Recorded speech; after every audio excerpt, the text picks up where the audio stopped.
Bismillahirrahmanirrahim. Assalamualaikum warahmatullahi ta'ala wabarakatuh. Nama dia beri Qain Ahzab bin Fazul Halil. Nama matriks 059948. InsyaAllah pada hari ini saya akan membentangkan tentang subjek dakwah Islamiyah pada bab yang ke-6, iaitu pada tajuk masalah ataupun rintangan dakwah. Jadi pertamanya saya ingin memberitahu, saya akan menerangkan tentang pengenalan iaitu di mana penulis tentang masalah atau rintangan dakwah. Jadi berulang kali penulis sangat keliru untuk memastikan fasal ini dan membahaskannya dalam pengantar teoritis. Hal itu kerana masalah ataupun rintangan dakwah yang bersifat teoritis dan praktis di sekitar realiti ilmu pengetahuan manapun tidak membentuk bahagian asal dari bahagian-bahagiannya yang biasanya ditampilkan dalam fasal yang terpisah. Jadi kita terus kepada perkara yang pertama. Perkara yang pertama ialah istilah, masalah dan rintangan dakwah. Bukan istilah yang asing lagi dalam ilmu dakwah. Jadi istilah ini telah digunakan sejak lama, digunakan oleh para penulis. Contohnya Ustaz Fatahi akan menulis dalam kitabnya iaitu Mushkilatil Ad-Da'wah wa Ad-Da'iyah, memaparkan sejumlah masalah utama dakwah. Itu dia. Yang kedua ialah jadi tidak asing lagi apabila istilah dimasukkan dalam daftar istilah yang ada dalam ilmu ini dan sudah sepatutnya menjadi bahagian penting dalam struktur umum komponennya. Jadi yang kedua, kita beralih pada perkara yang kedua, iaitu yang kami maksudkan dengan masalah ataupun rintangan dakwah ini adalah seluruh kesalahan dan kendala-kendala yang dialami oleh para da'i atau yang mereka hadapi selama menjalankan dakwah mereka di dalam atau di luar negeri, lalu menjelma menjadi masalah ataupun rintangan di jalan dakwah mereka. Baik kesalahan ataupun kendala ini menyangkut aspek konsep pemahaman dakwah ataupun menyangkut kepada aspek manhaj, metod dan media dakwah. Seterusnya kita beralih pada perkara yang ketiga, iaitu di mana berbunyi kesalahan dan kendala-kendala ataupun perkara-perkara dakwah untuk dikategorikan sebagai masalah ataupun rintangan dakwah tidak dipersyaratkan bersifat umum dan tersebar di kalangan para da'i, meskipun akibat masalah dakwah ini biasanya bersifat umum. Sudah cukup dikatakan demikian bila memang ditemukan dalam barisan para da'i, meskipun dalam skala sedikit atau dialami oleh orang-orang yang bermaksud melakukan kebaikan dari latar belakang apa sekalipun. Penulis meminta agar para da'i tidak meributkan ataupun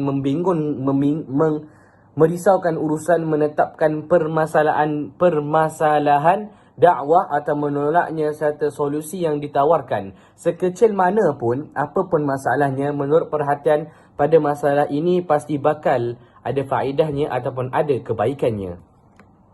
Kita beralih pula pada slide yang kedua, iaitu terus menerus tentang perkara yang keempat, iaitu adalah kelalaian jika masalah ataupun rintangan dakwah yang ada di samping dan disikapi dengan kepuraan yang tidak tahu hingga menguasai jalan dakwah dan susah untuk diatasi. Adalah berlebihan jika kesalahan ataupun rintangan yang selalu dibesar-besarkan dan digambarkan sebagai rintangan yang berat, yang sangat sulit untuk diatasi sehingga orang menjadi putus asa untuk menjalankan usaha dakwah. Prinsipnya, tidak ada penyakit melainkan Allah itu pasti menurunkan ubat untuknya.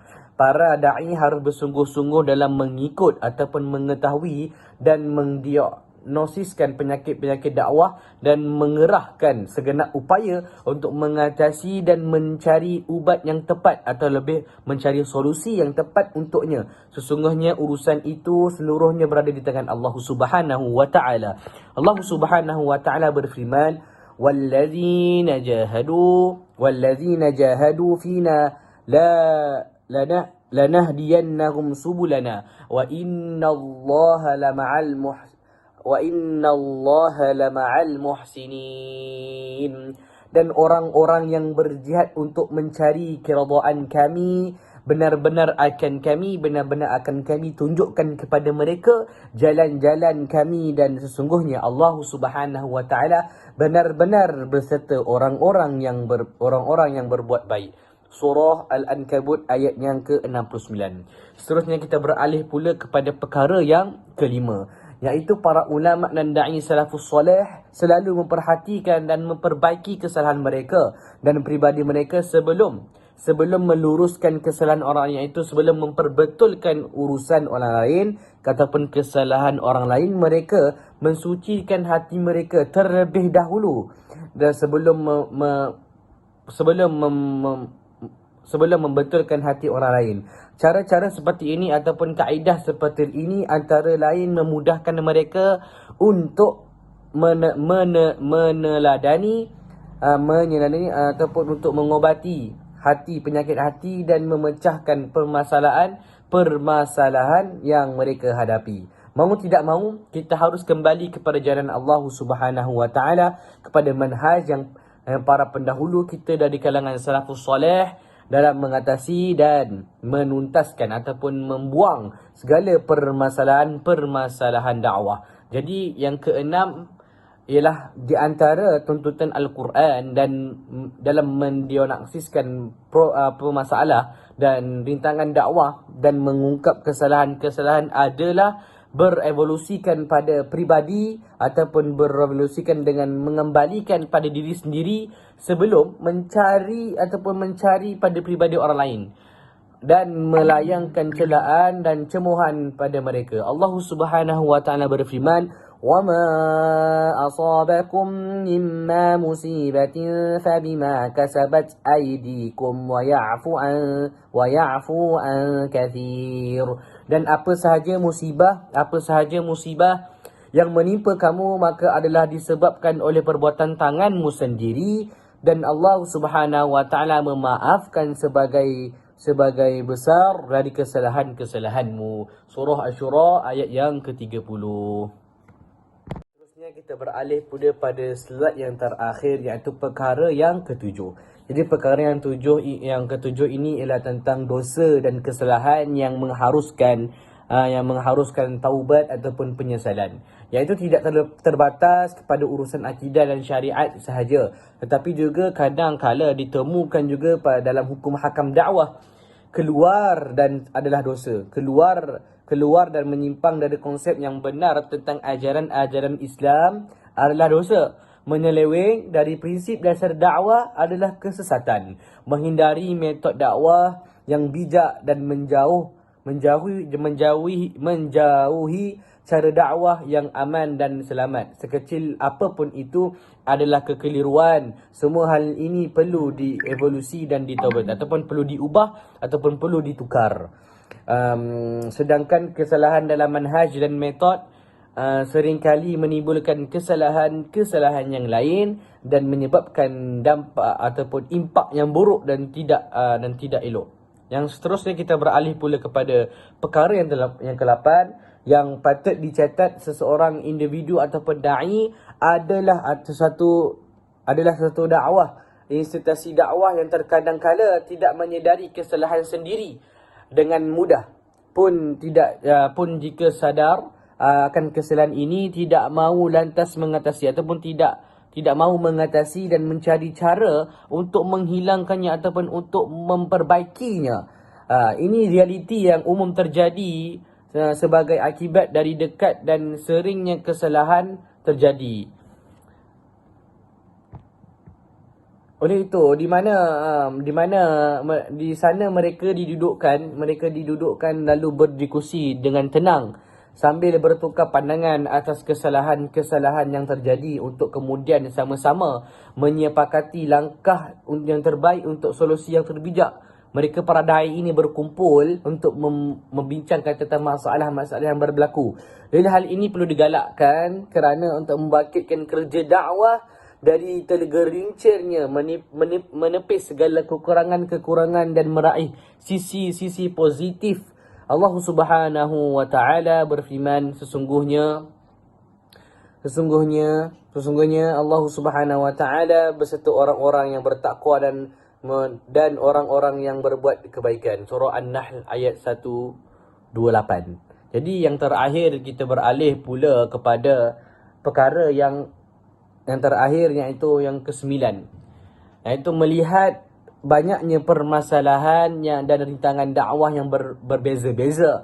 Penulis merasa perlu untuk memetakkan ataupun perlu meletakkan di fasal ini dalam dua jenis ruang ataupun dua jenis bahagian yang utama. Iaitu yang pertama ialah masalah internal, iaitu yang kedua ialah masalah eksternal.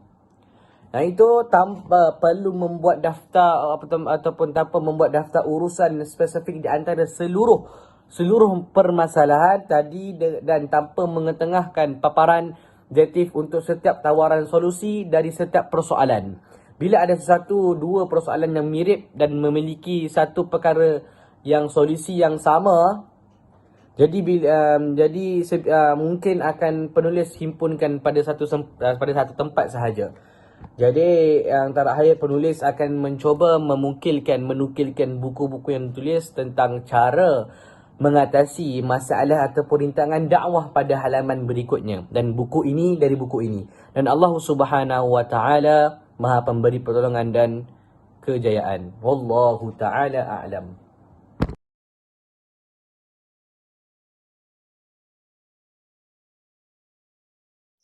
Assalamualaikum warahmatullahi wabarakatuh. Ismi Muhammad Fathi bin Kamaruddin, bernombor metrik 059845. InsyaAllah saya akan membahaskan perbahasan awal daripada Al-Mushkilatud Dakhiliyah, yakni bermaksud masalah dalaman. Al-Mushkilatud Dakhiliyah ayul mushkilatul lati tattabi'a min waqi'id da'ati wa mafahimihim wa manahijihim wa asalibihim wa wasailihim wa laysa li ghairihim dakhala fiha. Yang kami maksudkan dengan masalah dalaman ini ialah persoalan-persoalan yang muncul dari peribadi para da'i itu sendiri berkaitan konsep, manhaj, metod dan media dakwah yang mereka gunakan. Tiada unsur campur tangan dari pihak luar di dalamnya. Dan mengenai persoalan ini sangat banyak.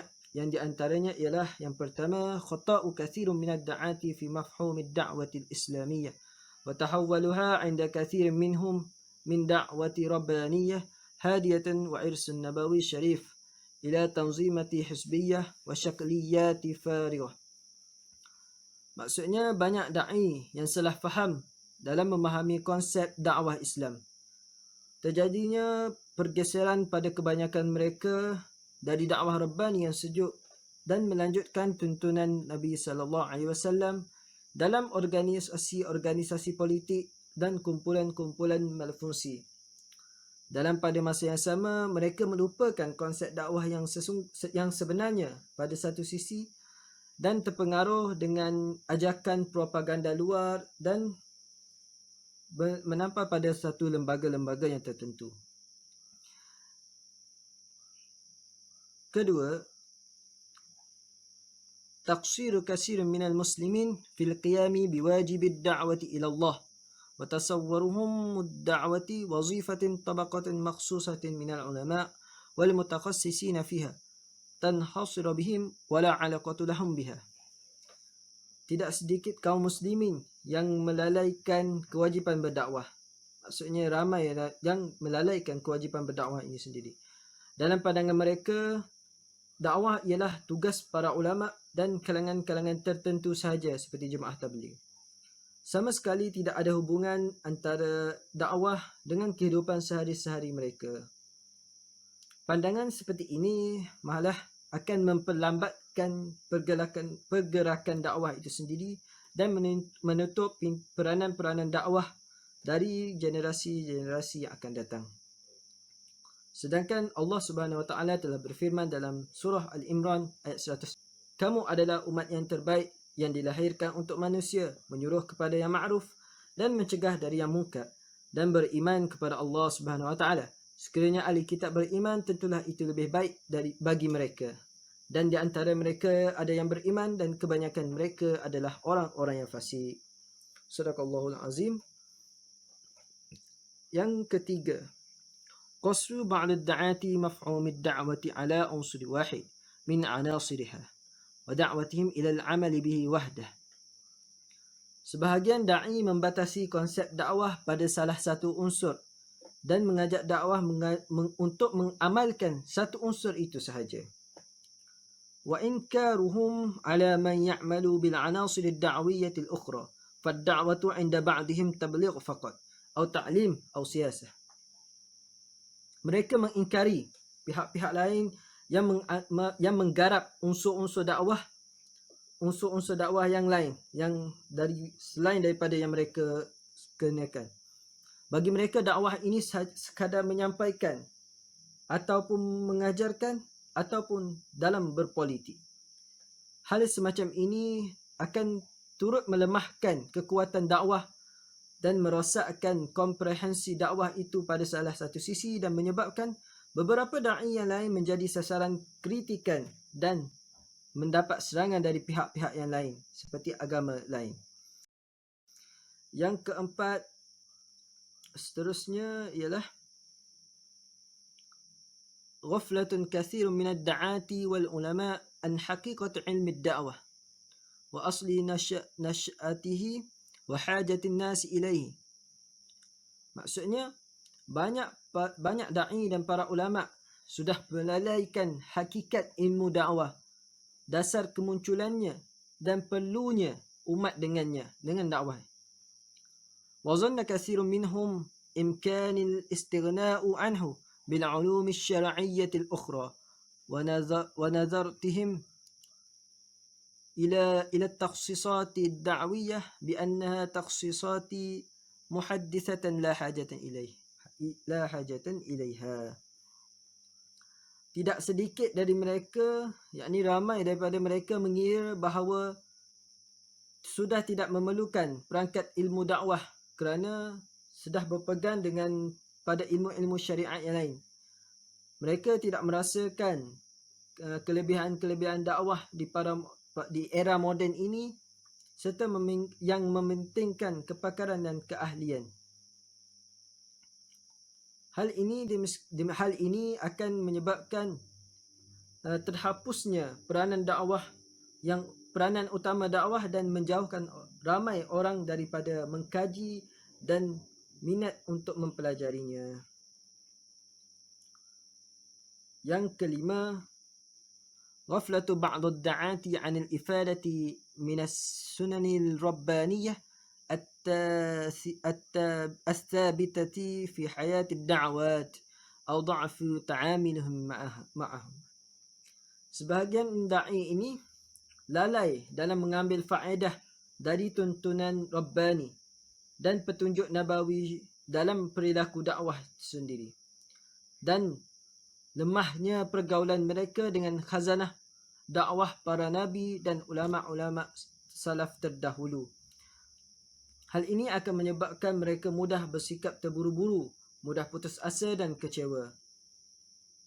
Yang keenam, takrirati hudusil akhta' fi tariq ad-da'wah wa qillatil istifadati min at-tijarah wal akhta' as-sabiqah wa akhadha al-'ibratu minha. Terjadinya kesalahan berulang-ulang kali di jalan dakwah dan kurangnya mengambil pelajaran dari pengalaman dan melalui kesalahan-kesalahan yang telah terjadi. Kesalahan adalah sesuatu yang wajar untuk berlaku kerana ia berkait dengan sifat manusia yang sendiri itu lemah. Tapi ingatlah sabdaan Rasulullah sallallahu alaihi wasallam, kullu bani Adam khata' wa khairu khata'ut tawwabin. Setiap anak keturunan Adam pasti banyak melakukan kesalahan, dan sebaik-baik orang yang melakukan kesalahan adalah mereka yang gemar bertaubat. Hadis riwayat Tirmizi. Yang ketujuh, qillatul wa'i fi sufufi kathir min ad-da'at wa ghaflatihim an waqi'id da'wati waz-zuruf al-mahitati biha min jihah wa 'adamu basiratihim bi tabi'ati a'da'ihim وأساليب مكرهم وخداعهم من جهة أخرى. Maksudnya, minimumnya kesedaran, yakni sikitnya kesedaran pada kebanyakan para da'i ini dan sering mengabaikan realiti dakwah di lapangan, dan situasi itu meliputi satu sisi dan di samping mereka kurang cermat akan lawan dakwah mereka, yakni mad'u mereka, serta strategi tipu daya mereka. Hal ini akan menjadikan kebanyakan daripada mereka, yakni para da'i itu sendiri, mudah digerakkan oleh emosi, mudah terpancing dan tertipu dengan slogan-slogan yang dikemukakan oleh lawan mereka. Yang ke-8, yakni perbahasan terakhir yang akan dikupas oleh saya, syuyu'i ba'd al-amrad al-ijtima'iyyah al-khatirati baina sufufid da'at, yakni merebaknya beberapa penyakit sosial yang berbahaya di kalangan para da'i. ولا سيما التي وصفها الرسول صلى الله عليه وسلم بأنها من المحكات كالشح المطاع والهوى المتبع والدنيا المؤثرة وإعجاب كل ذي رأي برأيه وما إلى ذلك من الكبر والعجب وحب الزعامة والرياصة. Terutamanya pada jenis penyakit-penyakit yang telah dikhabarkan oleh Rasulullah sallallahu alaihi wasallam sebagai perkara-perkara yang akan membinasakan seseorang itu, yakni seperti kebakhilan yang ditaati, hawa nafsu yang dituruti, dunia yang mendominasi dan membanggakan serta memenangkan pemikirannya sendiri, takbur dan angkuh, serta gila jabatan dan kedudukan. Hal ini akan membinasakan sebahagian daripada mereka, yakni manusia, dan menjadikan mereka korban akibat penyakit-penyakit berbahaya itu yang mana dikuasai oleh bakhil setengah mati. Na'udzubillah min zalik. Moga-moga Allah lindungi kita dari perkara-perkara sedemikian. Assalamualaikum warahmatullahi wabarakatuh. Sebelum saya sambung masalah dalaman ini, saya ingin memperkenalkan diri saya terlebih dahulu. Saya Abdul Jalil bin Ibrahim, 059346, nombor matrik 059346. Baik, masalah yang ke-9.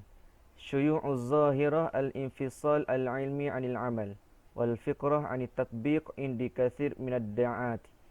Mimma syu kamal ad-da'wah wa jamaluha wa afqaduha masdaqitiha indi kathir minal mad'uiyyin. Maksudnya sini kelaziman fenomena pengasingan ilmu daripada kerja dan idea penerapan di kalangan ramai pendakwah. Jadi pandangan ini mencederakan kesempurnaan dan keindahan dakwah dan juga menjatuhkan kredibiliti dakwah di mata orang yang menjadi objek dakwah. Jadi huraiannya sikit lagi, penulis di sini telah membincangkan aspek masalah ini apabila ia membincangkan tentang sifat pendakwah, watak pendakwah dan etika pendakwah yang mana perlu ada pada seseorang pendakwah itu di dalam bab kedua sebelum ni, bab kedua yang sebelum ini. Baik, seterusnya, poin seterusnya.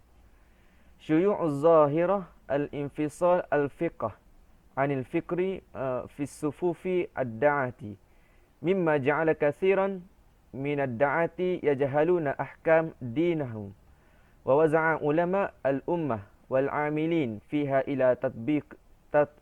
ila tabqataini mutaba'idataini min al-ulama wal fuqaha min al-jahdi wa minal mufakkirin wad-da'ati min jahtil ukhra. Maksudnya berleluasanya fenomena pemisahan fiqh dan pemikiran. Berlaku pemisahan antara fiqh dan dari pemikiran di kalangan pendakwah. Jadi hal ini antara lain menjadikan kebanyakan pendakwah yang jahil tentang hukum agama dan mengelompokkan ulama ni dan aktivis gerakan dakwah ni kepada dua jenis. yang berjauhan antara satu sama lain. Iaitu yang pertama, ulama dan ahli fiqh satu pihak, dan golongan pemikir dan golongan da'i, pendakwah pada satu pihak yang lain. Itu ya Yasin. Huraian sikit lagi, ini akan timbul kepincangan besar dalam konsep kefahaman agama. Ia mengecualikan mereka daripada hukum-hukum syariat dan menyelewengkan mereka dari jalan yang lurus. Akibat daripada ini, para pendakwah berkata atau melakukan perkara yang bercanggah antara satu sama lain dan sering mengheret mereka dalam kontroversi. Sering akan timbul kontroversi. Baik, poin yang seterusnya. Ittirab tariqah at-ta'amil ma'al mustahad. Wa tadakhal kathir minal mustalahat ad-da'wiyah ba'duha fi ba'din. Wa mu'amalatuha mu'amalah wahidah. Kama haddatha fi mustalah mabadi ad-da'wah wa manahajiha wa manahajiha wa asalibiha wa wasailiha. Maksudnya, kekeliruan dalam perjuangan dengan pelbagai istilah, di mana satu istilah dengan istilah yang lain bertindih dan menganggapnya adalah satu sahaja. Seperti berlaku dari segi prinsip, berlaku dari segi manhaj, kaedah dan cara media dakwah. Ini menyebabkan istilah-istilah ni kehilangan beberapa ciri yang sama dan menjadikan ramai pendakwah ni tanpa prinsip. Menjadikan ramai pendakwah tanpa prinsip, miskin manhaj, salah kaedah dan lemah dalam media. Pendakwah jadi lemah dalam media. Baik. Itu 3 poin terlebih dahulu saya menerangkan. Seterusnya kita pindah kepada slide yang lain. Baik, seterusnya masalah yang ke-12, masalah dalaman. Ihmalu kathir minad da'ati tertib al-awliyat fi amalihim wa da'fihim fil mawazinati bainal wajibati al-imkanati wa bainal mafasadi wal masalihi. Maksudnya ramai dakwah, pendakwah mengenepikan skala keutamaan atau mereka lalai untuk mengutamakan kerja dakwah mereka. Dan lemah dalam mengatur rentak keseimbangan antara kewajipan dan kemampuan. Serta kompromi antara mafsadat dan maslahat. Itu maksudnya. Jadi kita sambung sikit lagi huraiannya. Ini menjadikan sebahagian daripada mereka mengutamakan perkara yang penting berbanding perkara yang lebih penting. Kes tertia berbanding perkara primer dan sekunder. Itu. Keadaan sedemikian membawa banyak kerugian kepada mereka yang mana tidak dapat dielakkan, melambatkan proses pembinaan dan pembaikan, membazir banyak usaha dan menambah bilangan halangan. Baik, itu poin yang ke-12. Seterusnya masalah yang ke-13. Dha'ful alaqat al-akhwiyah bainal mu'minin ammah wa bainad da'ati khassah mimma asa'u nazrah ba'duhum ila ba'din.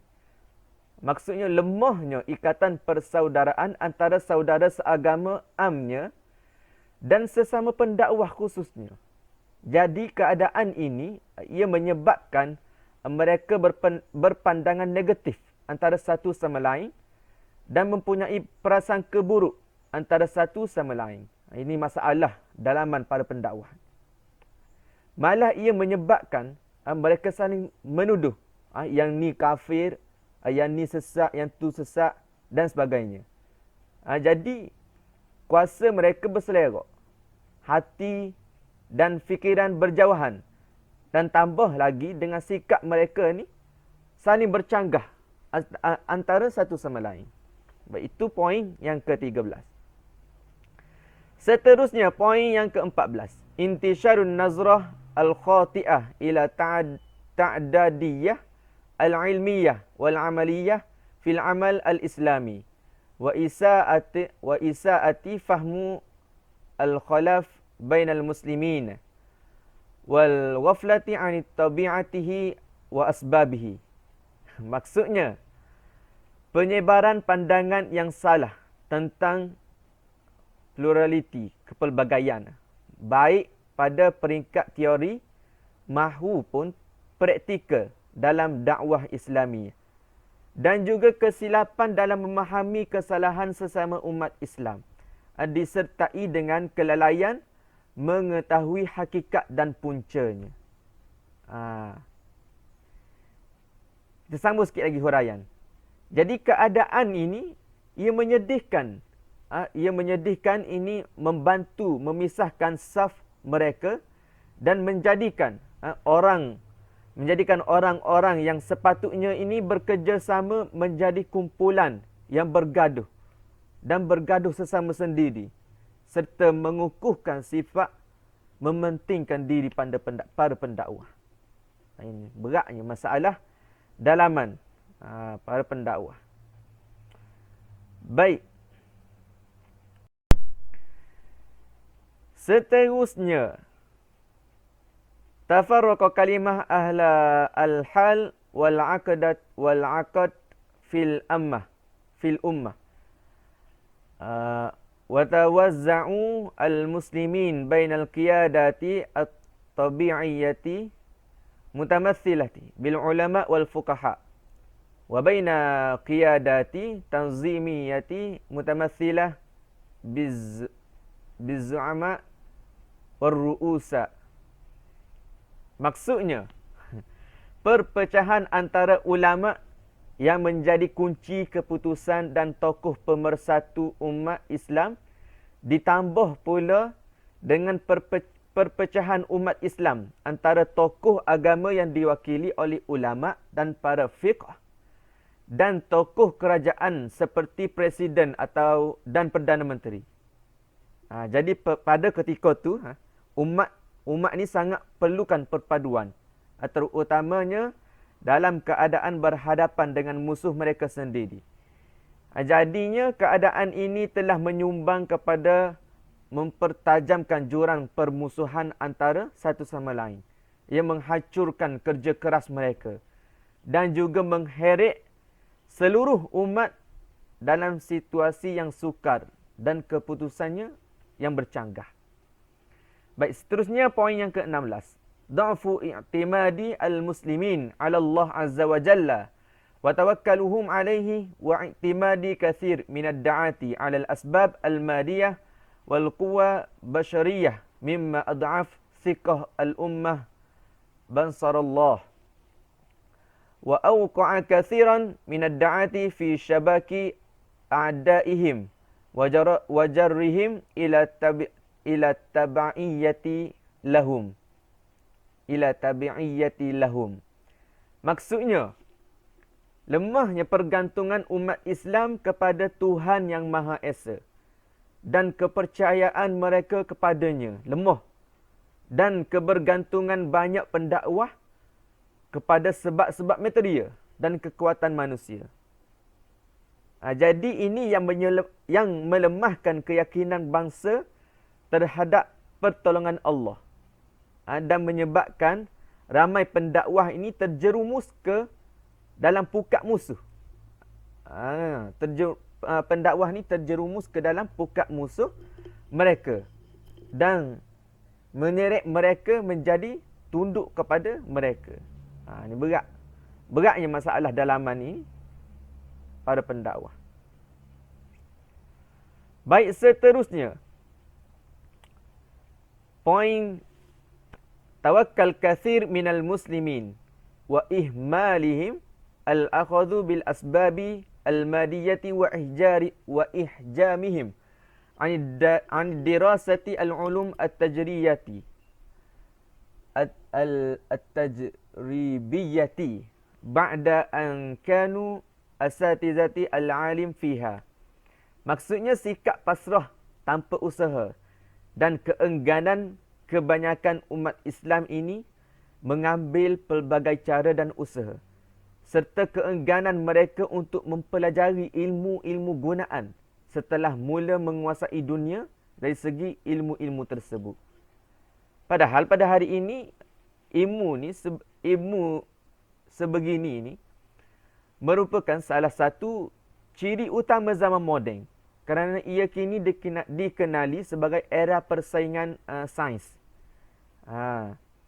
Ini antara lain menyebabkan umat Islam menjadi sumber eksploitasi daripada musuh mereka, di mana kehidupan mereka ini dikawal dan sumber alam mereka dikuasai oleh musuh. Baik, poin yang terakhir. Sampai ke penghujung dah.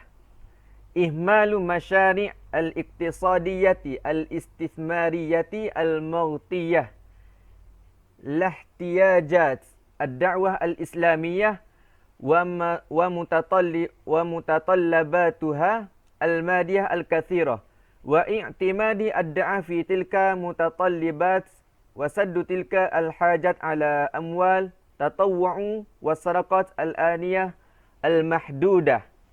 Maksudnya mengetepikan projek ekonomi dan pelaburan yang sebenarnya mampu menampung keperluan keuangan dan material dakwah Islamiyah yang biasanya diperuntukkan daripada dana derma yang terhad.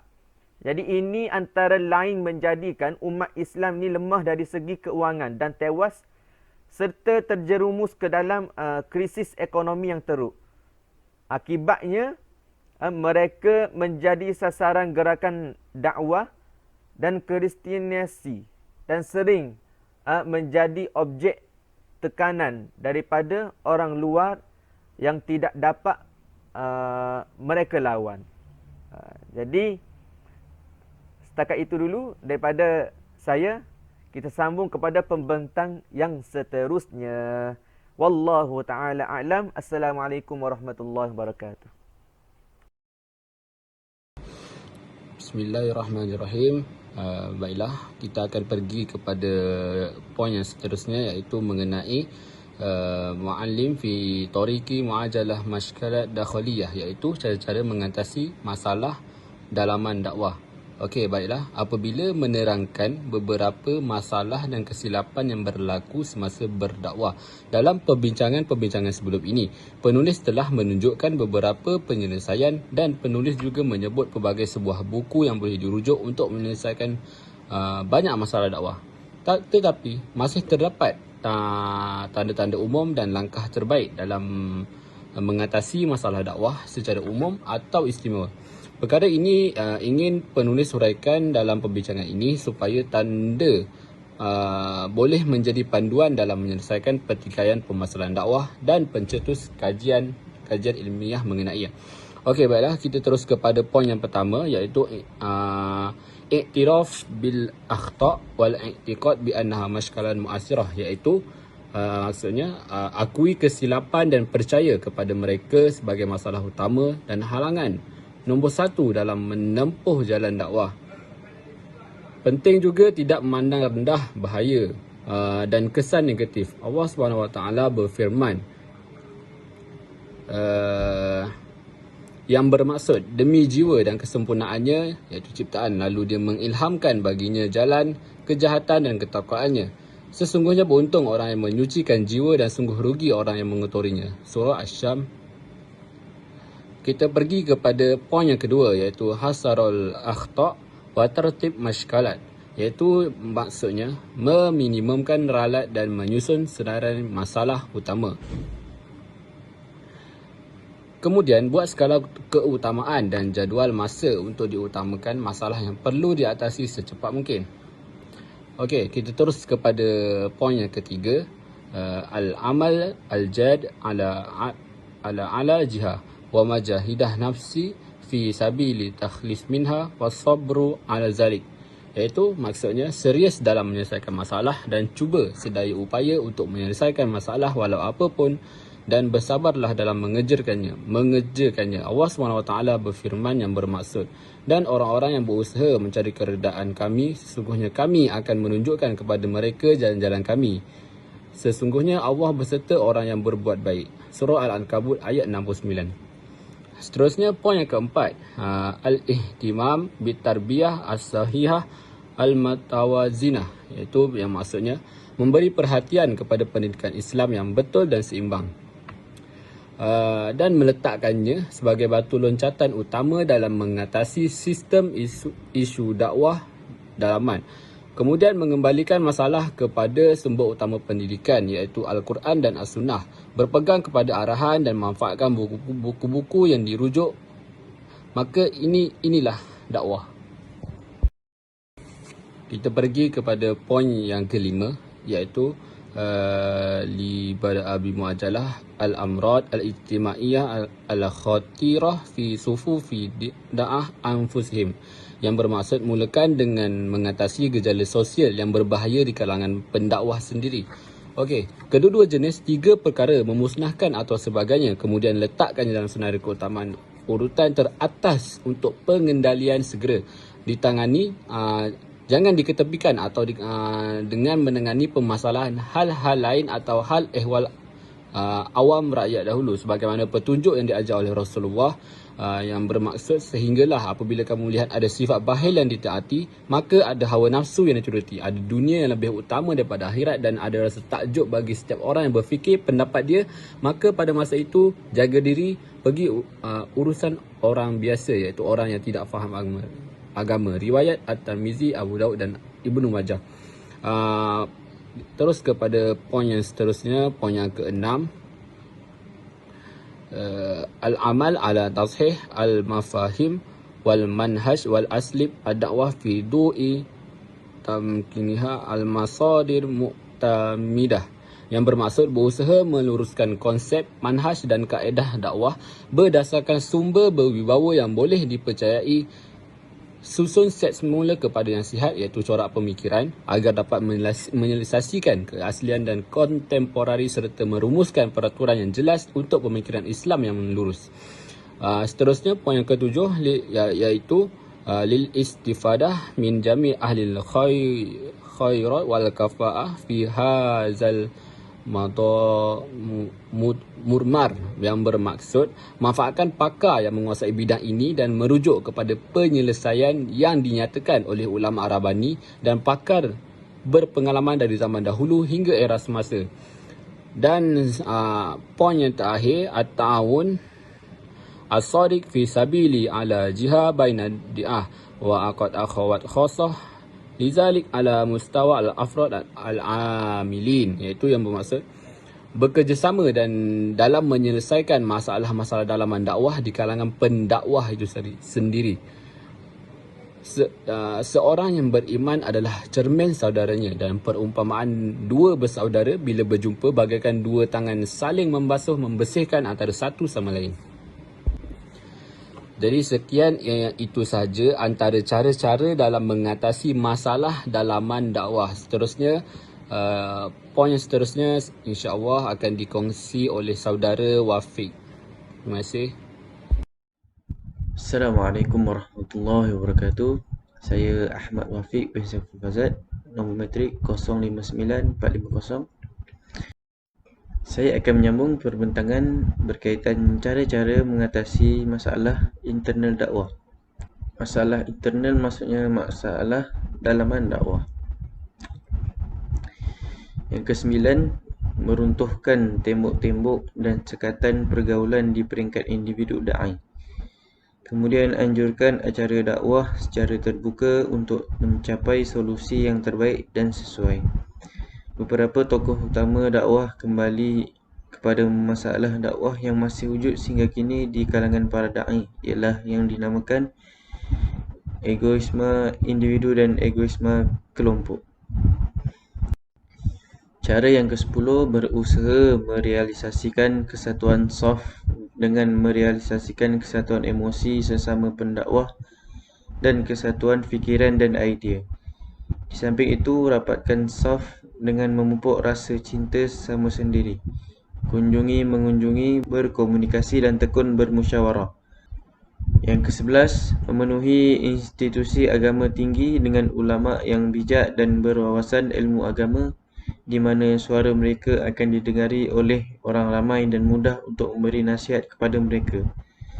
Satu institusi agama dengan institusi agama lain saling meneliti input dan pandangan masing-masing dan seterusnya membuat keputusan daripada kajian tersebut yang kemudiannya akan dijadikan asas dalam rangka strategi, manhaj dan orientasi dakwah.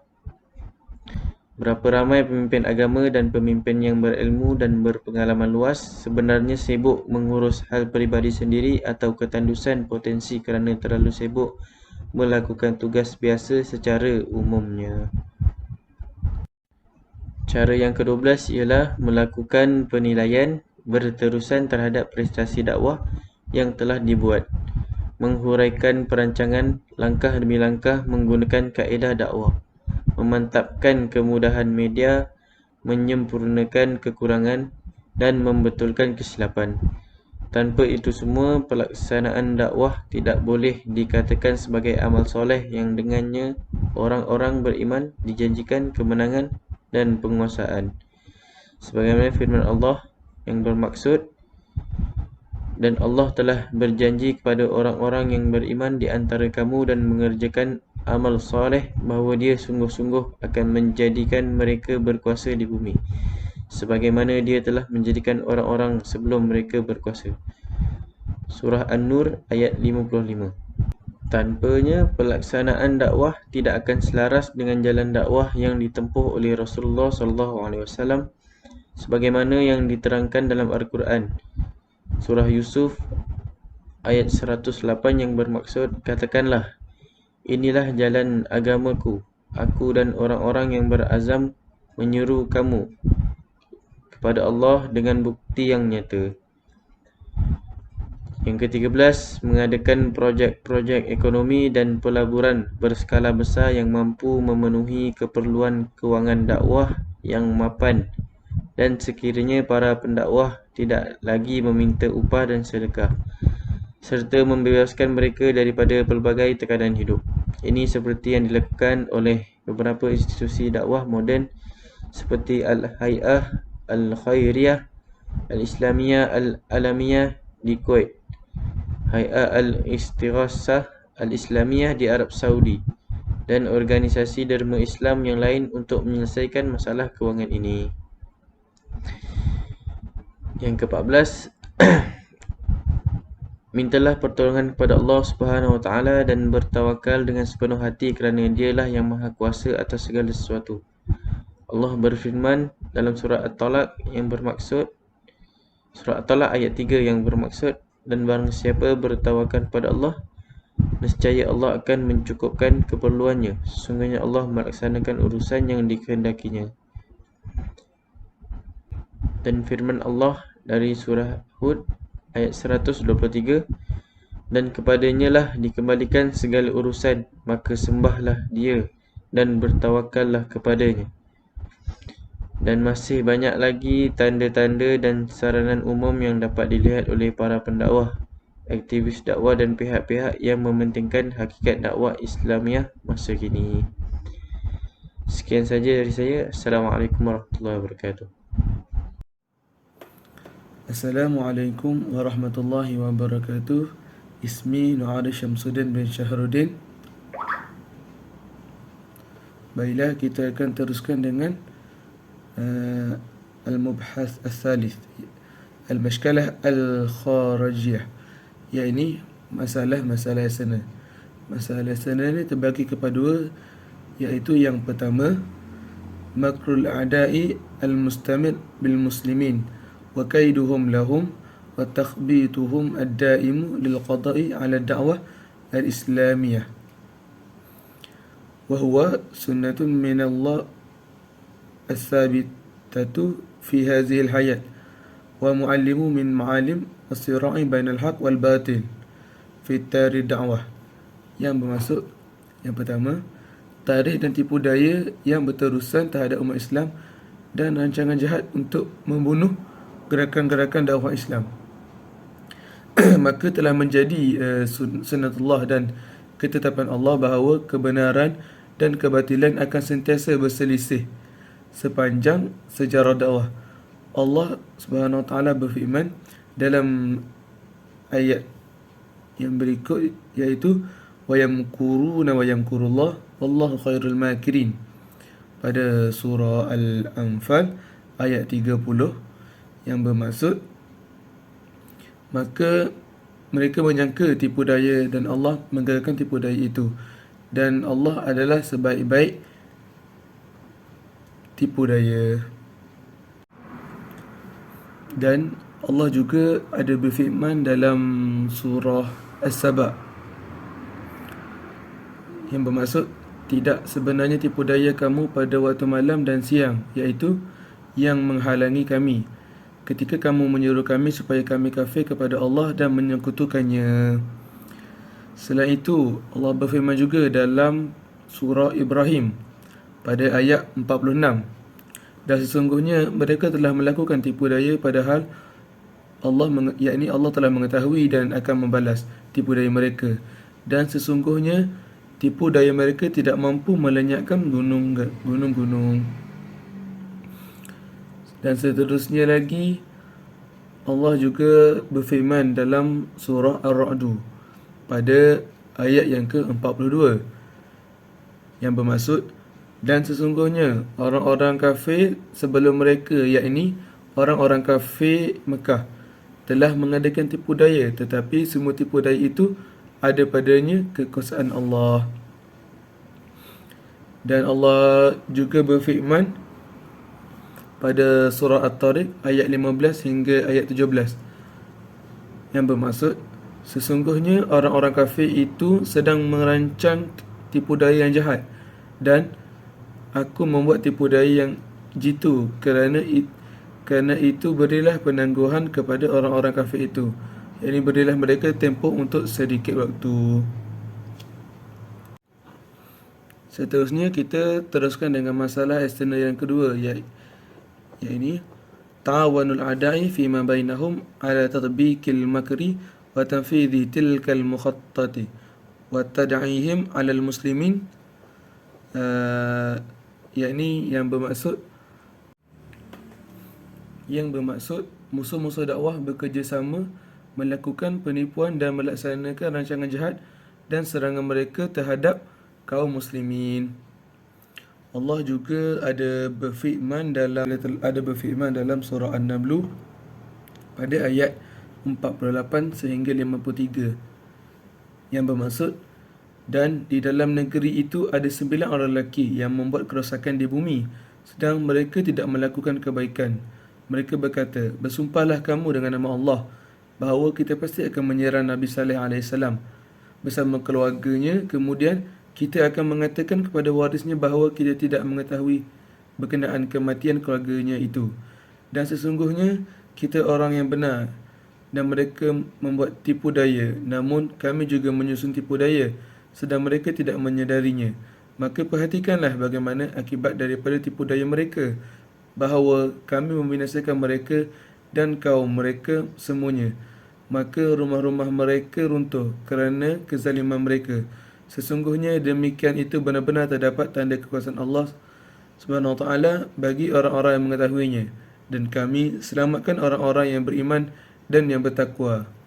Surah An-Naml ayat 48 sehingga 53.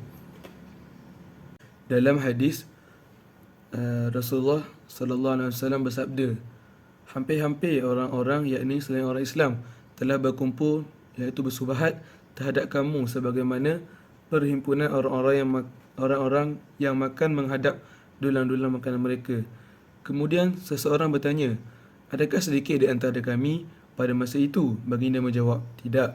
Walaupun pada masa itu ramai di antara kamu, tetapi kamu adalah buih seperti buih air, dan Allah akan melenyapkan musuh-musuh kamu daripada kamu takut terhadap kamu, dan letakkanlah dalam hati kamu wahni, iaitu kelemahan.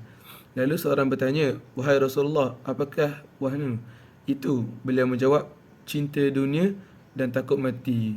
Riwayat Abu Daud dan Ahmad. Assalamualaikum warahmatullahi taala wabarakatuh. Nama saya Muhammad Harusani Fitri bin Abdul Rahim, nombor matrik 061775. InsyaAllah saya akan menyambung berkaitan dengan masalah luaran yang dihadapi oleh dunia Islam dalam pergerakan dakwah. Masalah yang seterusnya adalah musuh-musuh Islam ataupun musuh-musuh dakwah ini menggunakan pelbagai cara untuk menghentikan gerakan dakwah dan juga para da'i. Bermula dari penentangan mereka secara terang-terangan dan terbuka, sehingga strategi secara senyap dan halus, sehinggakan umat Islam tidak sedar untuk diarahkan ke arah matlamat yang mereka inginkan. Perkara ini telah berlaku sejak zaman dahulu sehingga kini. Setiap kali mereka melakukan sesuatu atau terbukti gagal, mereka akan berubah kepada cara-cara baru yang sesuai dan berterusan mengembangkan cara mereka untuk sentiasa menggagalkan dakwah Islam.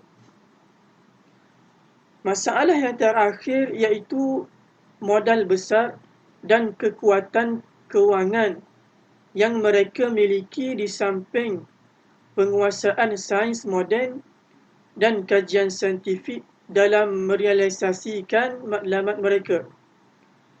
Bermula daripada menubuhkan pusat pengajian dan kajian tentang keadaan dunia Islam, keadaan psikologi pemimpin dunia Islam dan perkembangan sikap mereka. Kemudian mereka mencipta senjata berat dan alat perang yang merosakkan dan juga persaingan untuk membangunkan senjata yang tidak pernah berhenti, sehingga mengadakan seminar, persidangan dan membuat perjanjian antara mereka dengan negara-negara Islam yang lemah dan tidak berdaya.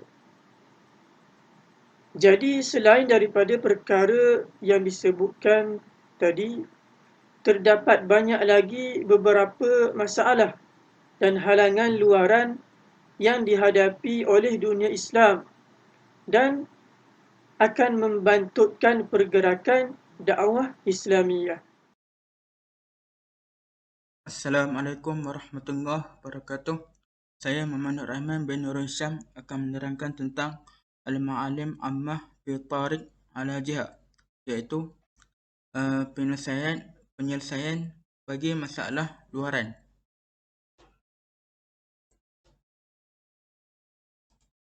Waqad lakhasallahu azza wa jalla li ibadihi ma'alijah masalul hadza aqibat al-kharijiyah mihuma kanat wa ja'alaha munawwitah bi amrayn mutalazimain la badu minhuma jami'an wa huma at-taqwa as-sabar. Maksudnya Allah sudah mempersediakan bagi hamba-hambanya, mempersediakan jawapan ataupun penyelesaian bagi masalah luaran ini, iaitu taqwa dan sabar.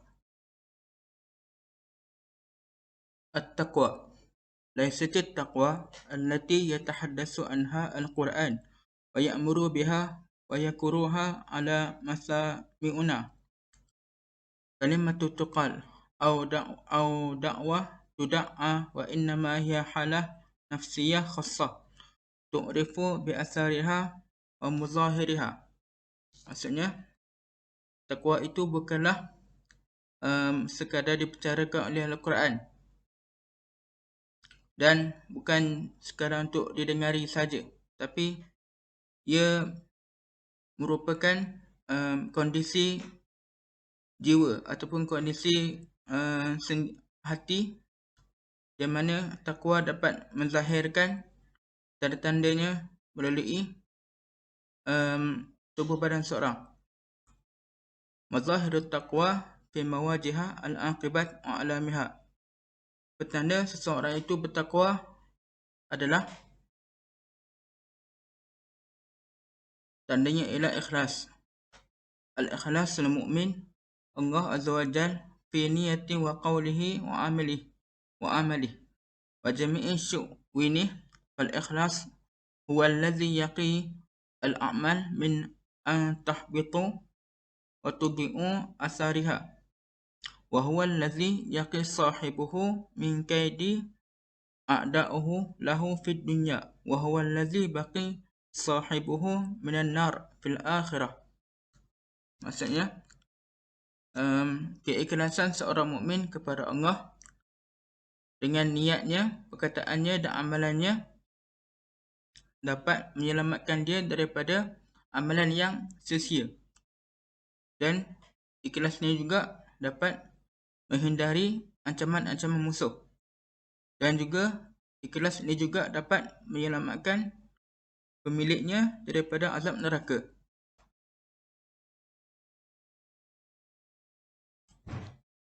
Yang kedua, iltizam fi ta'ah. Iltizam ta'ah ila Allah wajtinabi nahiyah, wa min huna arfa ba'dahum at-taqwa biqaulihi ta'ala fattaqullaha wa ati'un wa la tuti'u amra musrifin allazina yufsiduna fil ard wa la yuslihun. Maksudnya, kita mestilah mendisiplin diri untuk taat kepada Allah dan menjauhi larangannya. Dan dari sini para ulama mengambil definisi takwa berdasarkan firman Allah, takutlah kepada Allah dan taatlah kepadaku. Wala tuti'u amra musrifin, dan janganlah taat kepada orang yang melakukan kerosakan.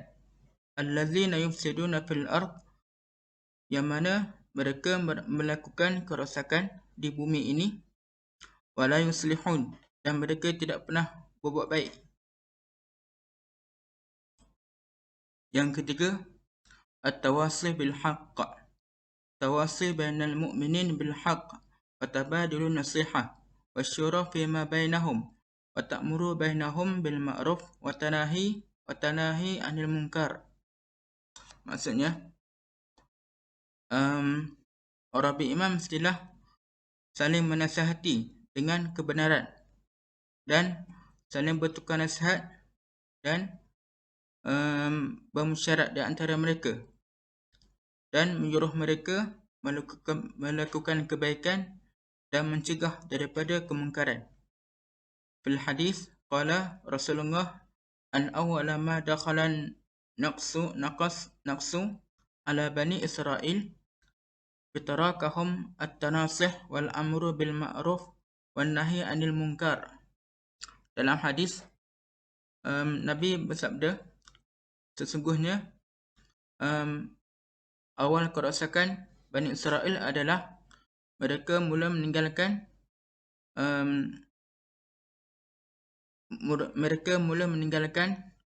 amar ma'ruf, iaitu mengajak kebaikan, nahi mungkar dan mencegah kemungkaran. Itu saja daripada saya. Syukran. Assalamualaikum. Assalamualaikum warahmatullahi wabarakatuh. Jadi seterusnya saya akan menyambung perbahasan kita mengenai cara mengatasi masalah eksternal berkaitan sabar. Jadi sebagaimana yang kita tahu, zahir sabar dalam menghadapi musuh ni, orang kata musannif telah menyatakan, orang kata beberapa, orang kata yang boleh dijadikan panduan untuk semasa, orang kata, menghadapi musuh. Jadi ianya berkaitan dengan sabarlah. Jadi yang pertama, musannif kata adalah sentiasalah beramal dan istiqamah dalam takwa dan beramal soleh. Sebagaimana telah berfirman Allah Ta'ala di dalam surah Ali Imran ayat 200, yang mafhumnya berbunyi, wahai orang-orang yang beriman, bersabarlah kamu dan kuatkanlah kesabaranmu dan tetaplah bersiap siaga di perbatasan negerimu, dan bertakwalah kepada Allah agar kamu beruntung. Itu yang pertama. Yang kedua adalah berjuang bersungguh-sungguh dan sanggup berkorban di jalan Allah, serta berani berjihad dengan harta, jiwa, waktu dan sebagainya. Allah Ta'ala berfirman, apakah kamu kira kamu akan masuk syurga padahal belum nyata bagi yang sabar. Seterusnya adalah bersikap rasional dan bertindak dan tidak tergesa-gesa membuat kesimpulan serta mampu mengawal diri. Sebagaimana Allah telah berfirman di dalam surah Al-Anbiya ayat yang ke-37, mafhumnya manusia diciptakan bersifat tergesa-gesa. Kelak akan aku perlihatkan kepada kamu tanda-tanda kekuasaanku. Maka janganlah kamu meminta aku menyegerakannya. Yakni azab lah. Yang keempat, musannif kata, jangan bergantung kepada musuh dan tunduk kepada mereka. Sebaliknya, orang kata berpisahlah dengan musuh. Orang kata enggan mentaati serta enggan berkompromi, terutamanya di dalam orang kata urusan yang berkaitan dengan hal-hal agama. Allah berfirman, maka bersabarlah untuk melaksanakan ketetapan Tuhan, dan janganlah engkau ikuti orang yang berdosa dan orang kafir di antara mereka. Itu poin yang keempat. Jadi seterusnya kita lihat kepada yang kelima. Yang kelimanya kata musannif, yakni membenarkan janji Allah dan yakin bahawa kesudahan yang baik bagi orang yang bertakwa, yakni husnul khatimah. Sebagaimana Allah merakamkan di dalam Al-Quran, Allah kata, maka bersabarlah engkau, wahai Muhammad, sungguh janji Allah itu benar, dan sesekali jangan sampai orang-orang yang tidak meyakini keberadaan ayat-ayat Allah ini menggelisahkan engkau. Dan yang terakhir pula adalah menyerahkan segala urusan kepada Allah, dan orang kata serahkanlah sepenuh hati kepadanya, kerana dialah, yakni Allah lah yang maha berkuasa, yang orang kata berkuasa Allah ni yang kata yang tidak dapat dilemahkan dengan sesuatu pun. Sebagaimana Allah telah berfirman di dalam surah Al-Ahzab ayat yang ketiga, dan bertawakkallah kepada Allah, dan cukuplah Allah sahaja pemelihara. Jadi setakat inilah kata dia sebenarnya dia banyak lagi tanda-tanda petunjuk Al-Quran. Jika kita menyedari dan orang kata kita berpegang pada semua ini, orang kata maka tiada halangan lah, orang kata tiada halangan yang boleh menghalang perjalanan dakwah. Jadi saya rasa setakat itulah daripada saya. Assalamualaikum warahmatullahi wabarakatuh.